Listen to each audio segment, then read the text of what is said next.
Assalamualaikum warahmatullahi wabarakatuh.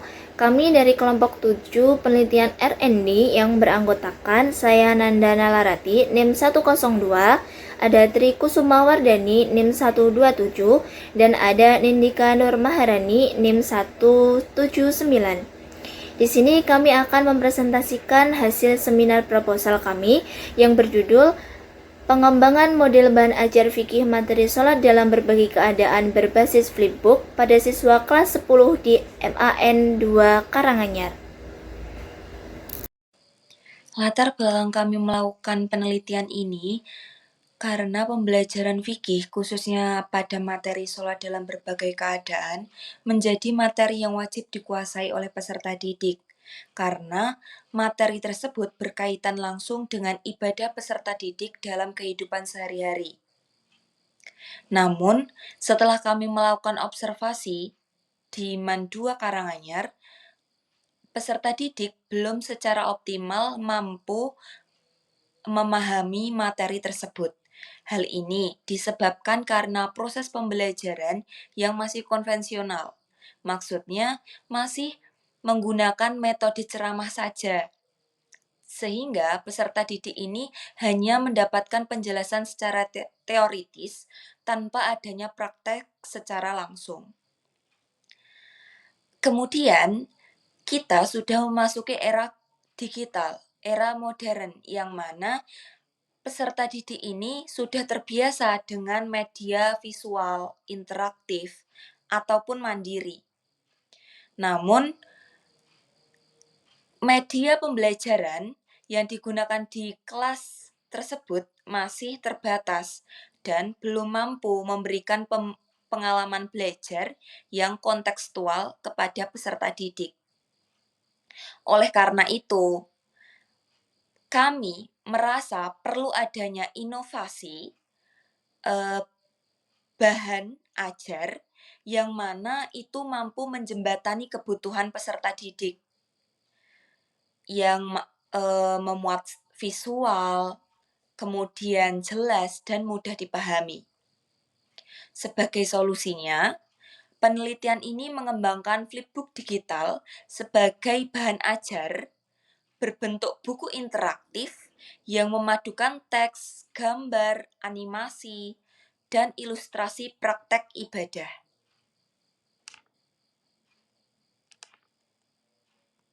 Dari latar belakang masalah tersebutlah, kami akhirnya membatasi permasalahan penelitian kami, yaitu kami memfokuskan penelitian kami pada pengembangan model bahan ajar fikih berbasis flipbook pada materi sholat dalam berbagai keadaan pada siswa kelas 10 di MAN 2 Karanganyar.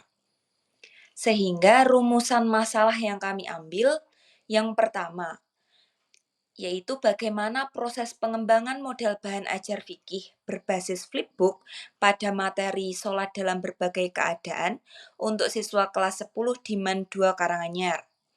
Kemudian 2, bagaimana kelayakan model bahan ajar fikih berbasis flipbook yang dikembangkan ditinjau dari aspek materi, media, dan respon pengguna, baik guru ataupun peserta didik. Yang ketiga, bagaimana respon siswa kelas 10 terhadap penggunaan bahan ajar fikih berbasis flipbook tersebut. Sehingga, jika dilihat dari rumusan masalah yang kami ambil, maka tujuan penelitian kami ada 3. Masing-masing, yaitu yang pertama, mendeskripsikan proses pengembangan model bahan ajar fikih berbasis flipbook. Kemudian yang kedua, mengetahui tingkat kelayakan bahan ajar berbasis flipbook dari aspek media, materi, bahan ajar. Kemudian yang ketiga, yaitu mengetahui respon peserta didik dengan adanya bahan ajar berbasis flipbook ini. Dengan penelitian ini, kami berharap terdapat manfaat, yaitu Yang pertama, manfaat secara teoritis. Penelitian ini diharapkan bisa menambah wawasan keilmuan dalam pengembangan bahan ajar berbasis flipbook. Yang kedua, manfaat praktis. Bagi peserta didik, bahan ajar flipbook ini diharapkan membantu dalam memahami tata cara sholat dalam berbagai keadaan. Kemudian bagi pendidik, bahan ajar berbasis flipbook ini bisa menjadi alternatif media dan model pembelajaran inovatif yang dapat digunakan untuk meningkatkan efektivitas pembelajaran fikih.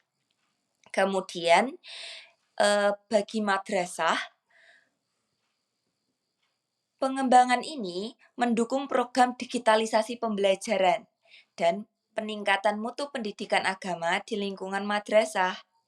Dan bagi penelitian lain, penelitian ini bisa menjadi referensi lain dan dasar pengembangan penelitian lanjutan dalam bidang media pembelajaran PAI berbasis teknologi.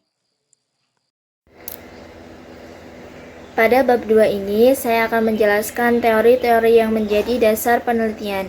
Landasan teori digunakan untuk memberikan dasar ilmiah, memperjelas konsep yang digunakan, serta menjadi acuan dalam penyusunan kerangka berpikir penelitian. Dalam bab 2 ini terdapat 5 kajian teori. Yang pertama, pengembangan, yang kedua, bahan ajar, yang ketiga, flipbook, yang keempat, mata pelajaran fikih, dan yang kelima, materi sholat dalam berbagai keadaan. Kajian teori dalam penelitian ini mencangkup beberapa konsep utama. Yang pertama, pengembangan. Pengembangan dipahami sebagai proses sistematis untuk menciptakan dan menyempurnakan produk agar lebih efektif, efisien, dan sesuai dengan kebutuhan peserta didik. Yang kedua, bahan ajar. Bahan ajar merupakan segala bentuk materi pembelajaran yang disusun secara terstruktur agar bisa membantu siswa mencapai kompetensi, serta harus memiliki karakteristik. Selanjutnya, penelitian ini menggunakan flipbook, yaitu media pembelajaran digital yang memuat teks, gambar, audio, dan video. Flipbook memiliki daya tarik visual, mudah diakses dimanapun dan kapanpun. Bisa juga diakses melalui laptop, HP, dan aplikasi yang lainnya, serta mampu meningkatkan motivasi serta pemahaman siswa meskipun membutuhkan perangkat dan akses internet.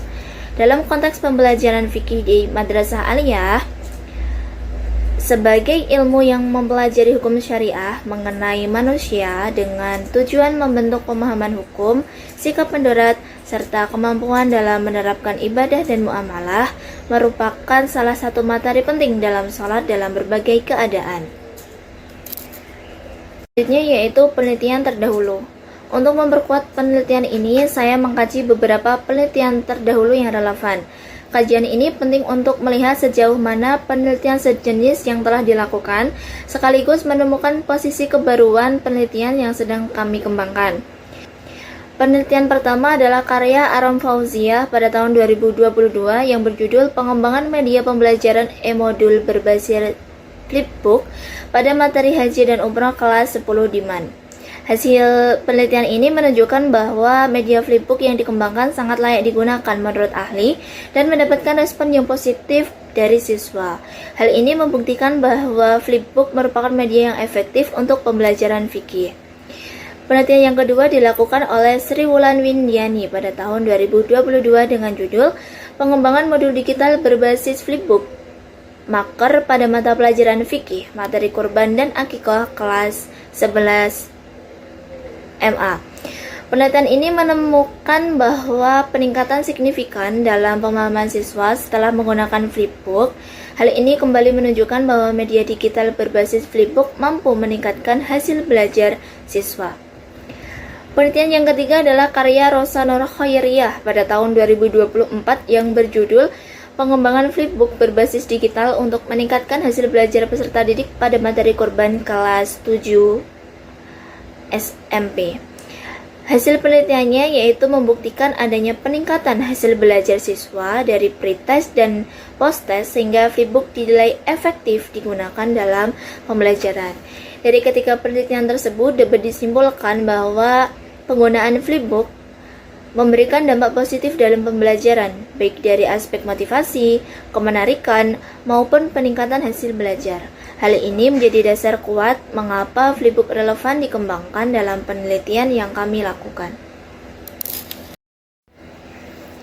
Selanjutnya yaitu kerangka berpikir. Kerangka berpikir pada penelitian ini menjelaskan bahwa masalah pembelajaran fikih yang kurang interaktif dapat diatasi melalui pengembangan bahan ajar berbasis flipbook. Berdasarkan teori pengembangan bahan ajar dan flipbook, dibuatlah media yang kemudian divalidasi dan diuji untuk meningkatkan pemahaman siswa tentang sholat dalam berbagai keadaan. Nah, pada bab 3 ada metodologi penelitian. Nah, dalam metodologi penelitian ini ada model pengembangan. Pembahasan model pengembangan dalam penelitian ini menggunakan model pengembangan AD atau singkatan dari Analyze, Design, Develop, Implementation, dan juga Evaluation yang dikembangkan oleh Melenda. Nah, yang kedua yaitu mengenai prosedur pengembangan. Nah, prosedur pengembangan di sini ada 5 tahap. Yang pertama yaitu tahap analisis, berisi mengenai analisis kebutuhan, analisis karakteristik peserta didik, dan juga analisis materi. Nah, yang kedua yaitu tahap perancangan atau desain. Nah, dalam tahap desain ini, kita itu merancang struktur isi materi, layout flipbook, instrumen penelitian, dan juga evaluasi. Nah, yang ketiga yaitu tahap pengembangan atau develop. Nah, dalam tahap ini kita membuat konten flipbook, pembuatan produk digital, dan juga pembuatan validasi oleh para ahli. Setelah itu kita revisi produk tersebut. Nah, selanjutnya yaitu tahap implementation. Nah, pada tahap ini kita melakukan uji coba terbatas, uji coba lapangan, dan juga pengumpulan data responden dari uji coba tersebut. Nah, langkah yang terakhir yaitu tahap evaluasi. Nah, pada tahap ini terdapat evaluasi sumatif dan juga formatif. Pembahasan selanjutnya yaitu mengenai uji coba produk. Uji coba produk pada penilaian ini menggunakan 3 uji coba. Yang pertama yaitu uji coba ahli yang dilakukan oleh ahli bahan ajar, ahli materi, dan juga ahli media. Yang kedua yaitu uji coba kelompok kecil. Nah, pada uji coba ini menggunakan uji coba terhadap siswa kelas 10 sebanyak 35 siswa. Kemudian yang ketiga yaitu ada uji coba lapangan. Dalam uji coba lapangan ini sebenarnya berupa seluruh siswa kelas 10 yang berjumlah 240 siswa. Nah, kemudian ada juga desain produk. Nah, desain produk dalam pengembangan ini dapat dilihat dari diagram di samping. Nah, dapat kita lihat bahwa yang pertama itu desain uji coba, ada juga draft bahan ajar dan juga angket, kemudian melalui uji coba ahli bahan ajar, uji coba ahli materi, uji coba media, dan juga uji coba kelompok kecil dan juga lapangannya. Dari uji coba tersebut dilakukan revisi sampai mendapatkan produk akhir pengembangan. Pembahasan selanjutnya yaitu mengenai subjek uji coba. Nah, subjek uji coba dalam penilaian ini yaitu ahli bahan ajar, ahli materi, ahli media, dan juga peserta didik kelas 10 dengan 2 kalangan. Nah, selanjutnya yaitu jenis data pada penelitian ini.